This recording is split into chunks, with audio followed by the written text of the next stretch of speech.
Salut EB3. Alors voilà la correction de la page 90. Situation de multiplication et de division. Numéro 1. 15 amis se mettent en groupe de 3 pour un projet en sciences. Combien de groupes cela fait-il?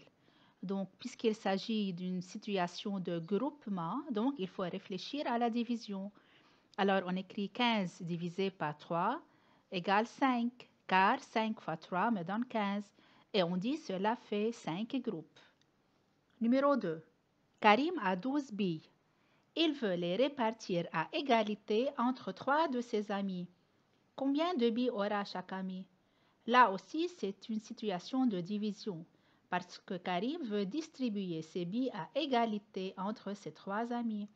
Alors, on écrit 12 divisé par 3 égale 4. Pourquoi 4? Parce que 4 fois 3 me donne 12. Et on dit chaque ami aura 4 billes. Numéro 3.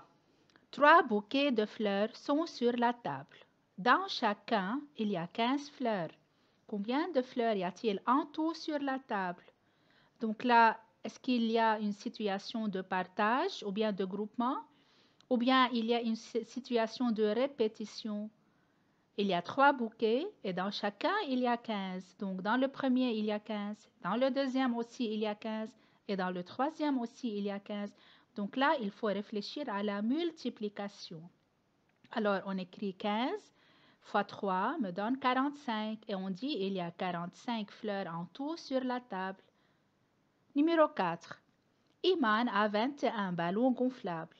Elle veut les répartir à égalité dans 7 sacs. Combien de ballons doit-elle mettre par sac?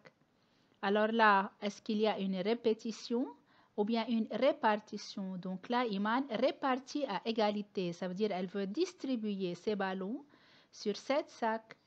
Alors, on réfléchit à la division.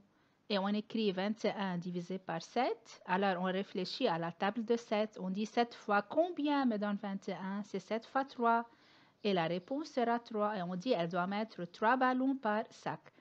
Donc, je vous rappelle que la réponse, c'est le quotient. Donc, ici, dans le numéro 4, 3, c'est le quotient. Dans le numéro 2, 4, c'est le quotient. Dans le numéro 1, 5, c'est le quotient. Et dans le numéro 3, 45, c'est la réponse. Il n'y a pas de quotient ici parce qu'on ne parle pas de division. Passons au numéro 5. Hala a 21 abricots. Elle est répartie à égalité sur 7 tartelettes. Combien d'abricots met-elle par tartelette? Alors là, il faut réfléchir à la division, puisque Hala distribue ses abricots sur 7 tartelettes. Et on écrit 21 divisé par 7 égale 3, puisque 7 fois 3 me donne 21. Et on dit dans la phrase, elle met 3 abricots par tartelette. Numéro 6, Mike prépare 7 grandes pizzas. Sur chacune, il doit mettre 21 olives. Donc là, le nombre 21 est répété 7 fois.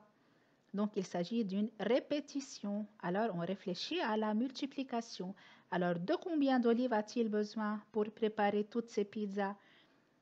On dit 21 fois 7 égale 147. Il a besoin de 147 olives pour préparer les 7 grandes pizzas.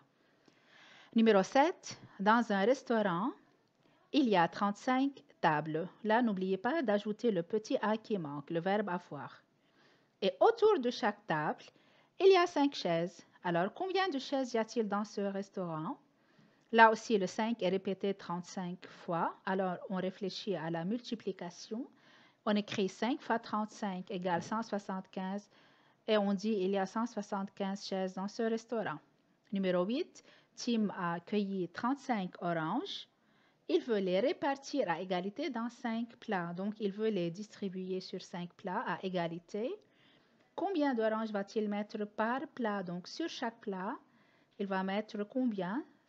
On fait 35 divisé par 5 égale 7, puisque 5 fois 7 me donne 35. Et on écrit, il va mettre 7 oranges par plat.